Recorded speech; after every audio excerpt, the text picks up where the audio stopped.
ஃபுல்லா ஹாஸ்டல்ல படம் பார்த்துட்டு காலையில நல்லா தூங்கிட்டேன். எங்க ஹஸ்பண்டுக்கு வேற ஆஃபீஸுக்கு டைம் ஆயிடுச்சுன்னு சொல்லிட்டு குட்டுன்னு சமைச்சிட்டு ஒரு சூடா வந்துட்டு காஃபியோ சமோசாவோ சாப்பிட்டு முடிக்கிறதுக்குள்ள எங்க ஹஸ்பண்ட் வந்துட்டு சமைச்சே முடிச்சிட்டாரு.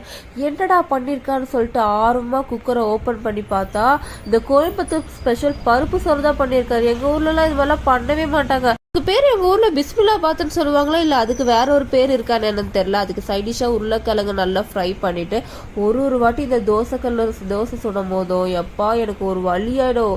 வெங்காயம் எண்ணெயை வதக்கிட்டு திருப்பி தோசை சுடுறதுக்குள்ள எனக்கு ஏன்டா வாங்கின அளவுக்கு ஆயிடும். வாழ்க்கையே வெறுத்து போயிடுவேன். திருப்பி அடுத்தடுத்து தோசை சுட்டு எங்க ஹஸ்பண்ட் கையில கொடுத்துட்டு எங்க வீட்டுல தென்னை மரம் அதிகம் இருக்கறனால தேங்காய் சட்னி தான் அதிகமா செஞ்சுக்கிட்டே இருப்போம். கல்யாணத்துக்கு முன்னாடியே தேங்காய் சட்னிலாம் நான் டேஸ்டே பண்ணது கிடையாது. முதல்ல நான் டிஃபனே சாப்பிட்டது கிடையாது.